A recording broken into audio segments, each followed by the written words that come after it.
为何不与皇日联手？都忘了吗？对待你的师长，重门。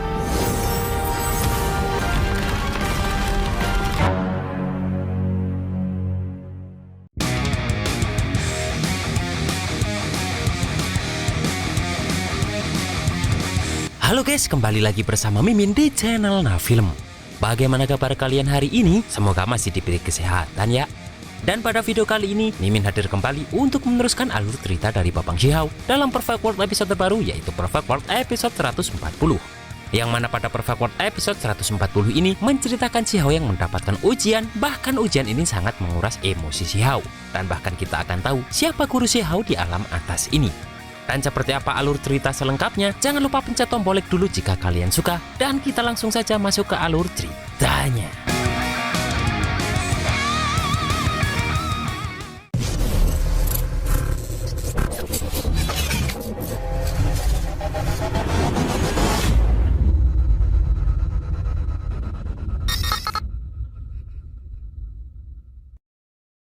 Di sini pun tiba-tiba api biru kemarin mengeluarkan serangan, yang mana hal tersebut membuat Xiahou langsung menghindarinya dengan cepat.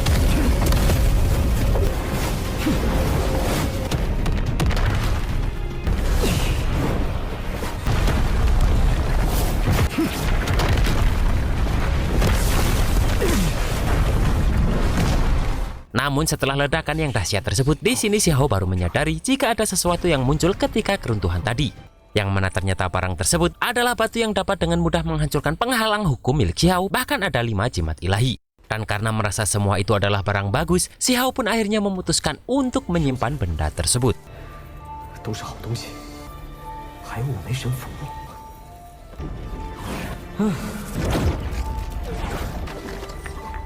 Dan untuk peti perunggu, meskipun Xiahou tidak dapat memahami benda tersebut, namun Xiahou ingin jika sebaiknya jangan sampai ada orang lain yang mengetahuinya. Maka dari itu, Xiahou pun menggunakan jimatnya untuk menyembunyikan peti dan 9 naga tersebut dari pandangan orang lain, dan kemudian Xiahou pun pergi.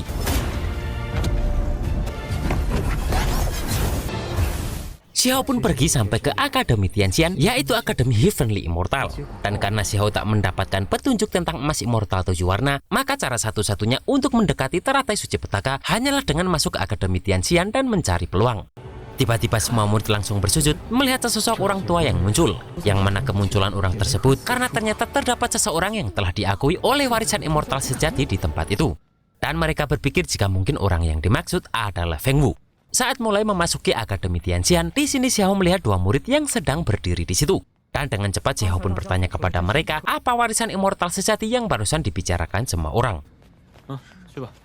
Di sini salah seorang gadis yang bernama Chen Lin terlihat menjawab dengan sinis karena Xiahou masih ingin masuk ke Akademi Tianxian, padahal Xiahou tak tahu apa itu warisan immortal sejati. Dan Chen Lin ini merasa jika Xiahou ini hanyalah orang desa yang mengandalkan keberuntungan. Di sini murid lain tahu jika yang sedang berbicara tersebut adalah Chen Lin yang dikenal sebagai salah satu dari 10 peri. Namun raut wajahnya terlihat sangat marah. Dan ternyata itu semua terjadi karena Chen Lin ini tersingkir dari daftar wanita cantik oleh adik junior barunya, yaitu Jingyi. Sementara Xiahou kembali menanyakan kenapa Chen Lin harus menghina orang lain. Namun pemuda di sebelahnya juga mengusir Xiahou karena dengan Xiahou bertanya hal tersebut, maka Xiahou menunjukkan jika Xiahou tak memahami apapun. Xiahou pun dengan cepat berkata jika setelah dirinya masuk ke Akademi Tianxian, maka mereka semua akan menjadi rekan seperguruan. Yang mana perkataan Xiahou tersebut membuat Chen Lin baru sadar jika ternyata kedatangan Xiahou ini untuk menjadi murid Akademi Tianxian. Namun pemuda tersebut meminta Xiahou datang lagi tahun depan karena ujian penerimaan tahun ini telah berakhir. Mendengar itu Xiahou pun bertanya apakah tak ada cara lain untuk menjadi murid akademi. Dan murid lain berkata jika ada cara lain, yaitu Xiahou bisa melewati tangga surgawi. Yang mana jika dia berhasil, jangankan menjadi murid, bahkan bisa langsung memasuki kolam peri teratai suci petaka dan mandi serta berkultivasi bersama dengan 10 kecantikan. Xiahou pun sadar jika selama dirinya bisa memasuki kolam suci, maka ada harapan untuk memurnikan buah bodi emas. Maka dari itu Xiahou bertanya lagi untuk mengkonfirmasi kebenaran murid lain tadi kepada Chen Lin ini.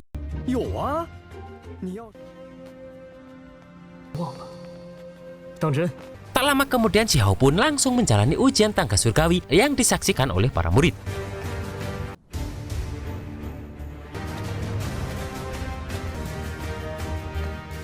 Setelah sampai di lantai pertama, di sini terlihat jika ujian di lantai pertama ini bertujuan untuk mengukur ranah transformasi darah tertinggi. yang mana para kontestan perlu mengangkat batu besar di depannya tersebut dengan kekuatan fisik saja. Dan dengan sangat santai Xiao pun maju untuk mengikuti ujian tersebut.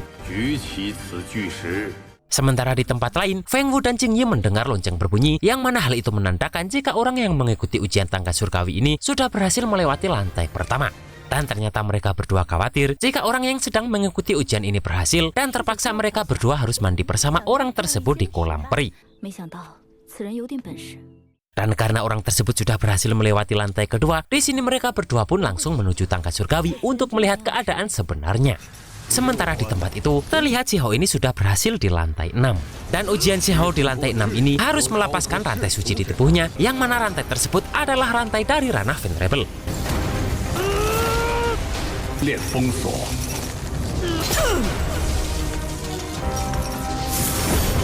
Tak lama kemudian lonceng ke-7 berbunyi, yang mana di sini terlihat Pak Tua yang terkejut karena kontestan ini bisa melewati 7 lantai berturut-turut. Sementara di sini Xiao sudah sampai di lantai 8, yang mana di lantai ini ujiannya adalah terkait Dao.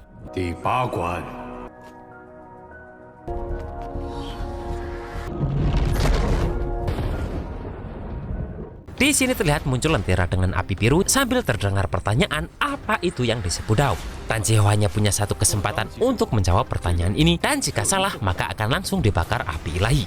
Chen Lin yang menonton pun kebingungan karena tak mungkin ada seseorang yang bisa menjawab secara mendalam pertanyaan-pertanyaan itu. Apalagi keberadaan mereka di dunia ini adalah untuk mencari kebenaran Dao. Api ilahi tersebut langsung mendekati Xiao dan kembali bertanya apa itu Dao. Dan murid lain berkata jika pada masa lalu banyak murid yang mati di lantai ke-8 ini karena tak bisa menjawab pertanyaan tersebut. Di sini Xiao teringat perkataan Dewa Wilau, jika suatu hari nanti langit berbintang meledak, maka alam semesta akan terbalik. Orang meninggal akan memiliki wajah merah dan rambut putih, jiwa akan kembali ke tanah berpasir dan menghilang dalam beberapa tahun. Dan mungkin kelak Xiao mungkin menjadi yang tak terkalahkan di dunia, namun pada akhirnya Xiao hanya bisa berdiri sendiri di sungai waktu yang panjang dan melihat ke belakang selamanya sendiri di Grid Dao. 却只能独自站在而你虽世间无敌，无数故人红颜白发。 Karena Xiao tak akan membiarkan semua itu terjadi, di sini Xiao langsung menendang lentera tersebut dan berkata jika ini adalah Dao. Yang mana hal itu membuat orang tua tadi tersenyum karena ternyata Xiao ini mempunyai pengertian Dao yang bagus. Tak lama kemudian lantai terakhir terbuka dan muncullah pintu yang mana Xiao disuruh memasuki pintu tersebut karena ini adalah ujian hati Dao. Tiba-tiba di sini muncullah banyak wanita cantik yang menggoyahkan iman Xiao dan meminta Xiao jangan masuk karena Xiao akan mati begitu masuk pintu tersebut dan lebih baik Xiao tinggal di tempat itu bersama para wanita cantik itu selamanya. Namun bagi Xiao adalah jika altar tertinggi lebih penting dibandingkan dengan mandi bersama di kolam peri dengan 10 kecantikan sekalipun. Dan dengan tegas Xiao tak menginginkan hal tersebut, yang mana hal itu membuat Xiao dengan cepat mengusir para wanita cantik ini. Di sini Xiao pun tetap maju dengan tenang karena dia tak merasa terganggu dan juga tak ada yang perlu ditakutkan. Karena baginya hati yang mencari kebenaran harus bergerak maju tanpa ragu-ragu. Saat sudah masuk ke pintu tersebut, di sini Xiao melihat seseorang seperti dirinya yang adalah sosok dari iblis hati Xiao.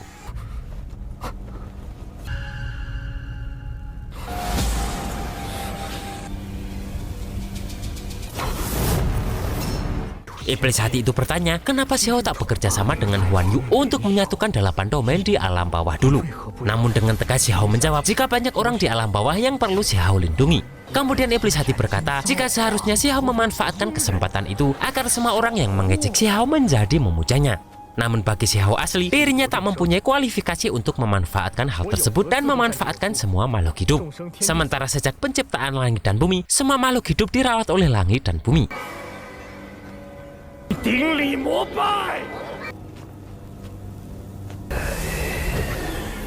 Di sini Xiao menyadari jika kelihatannya ujian hati Dao ini tak sesederhana kelihatannya setelah melihat iblis hati telah muncul. Di sini Xiao teringat lagi sewaktu dirinya kecil dan iblis hati tersebut bertanya lagi, apakah Xiao lupa jika harus balas dendam atas kehancuran pavilion Butian. Xiao pun mengaku jika dirinya tak pernah melupakan balas dendam rekan seperguruannya, namun dia sudah membunuh musuh-musuhnya dengan tangannya sendiri seperti klan Yu dan klan Tuoba serta alam spiritual barat.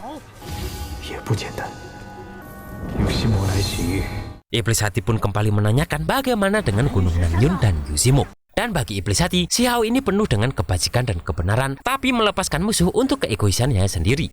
Dan sepertinya Xiao melupakan bagaimana mereka memperlakukan Xiao, guru dan rekan seperguruannya. Serta bagi iblis hati, seharusnya Xiao memusnahkan semua musuh mereka. 满口是一以私心奉斩草除根，将所有仇敌。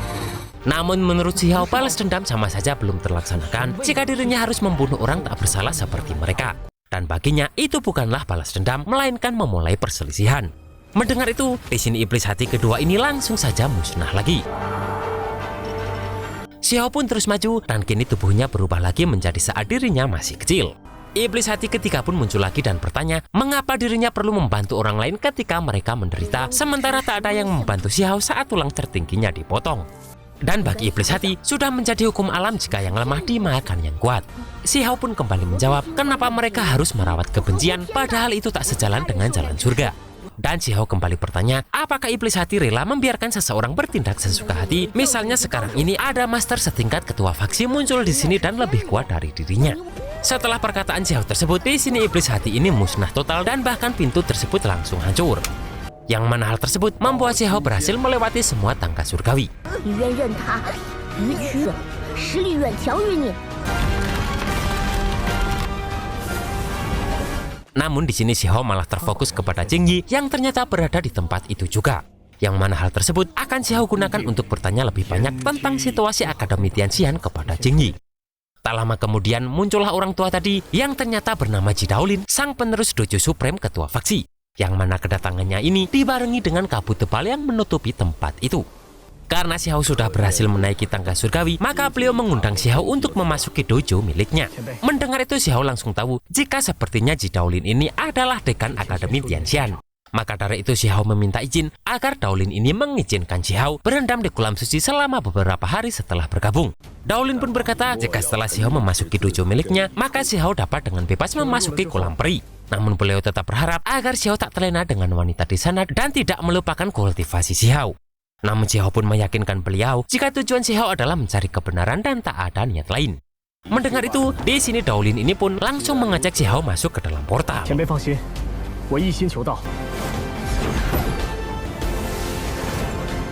Sementara para murid lain yang menonton terlihat kebingungan karena Xiao ini sudah tak ada di tempat itu. Tiba-tiba muncul orang tua lain yang bertanya di mana jenius yang melewati tangga surgawi tadi. Namun pemuda yang bernama Chen tadi mengatakan jika tadi ada kabut dari altar tertinggi yang mana orang itu sepertinya dibawa pergi oleh seorang master dan seharusnya dibawa pergi oleh dekan lama. Mendengar hal itu, orang tua itu tak percaya karena dekan lama masih dalam pengasingan. Dan di sini orang tua itu berpikir jika jangan-jangan orang yang dia kenal di masa lalu sudah kembali.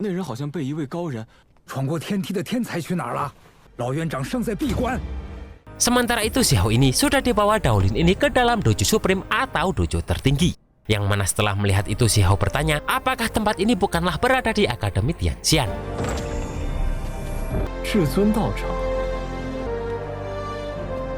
Namun bagi Daolin semua itu tak penting dan semuanya sama saja.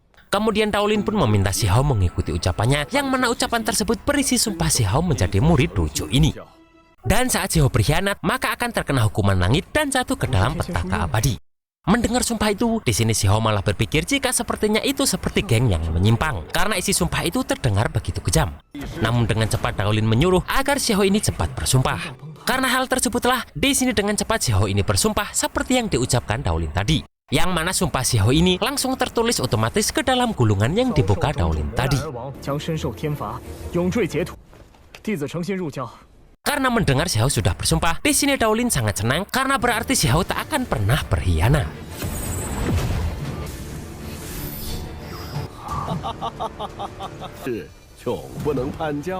Dan pada Perfect World episode 141, Xiao pun akhirnya menjadi murid dari Ji Daolin tadi dan dilatih dengan banyak teknik baru. Serta kita akan melihat kolam peri yang mana di situ Xiao akan melihat tubuh indah King Yi saat dirinya mandi.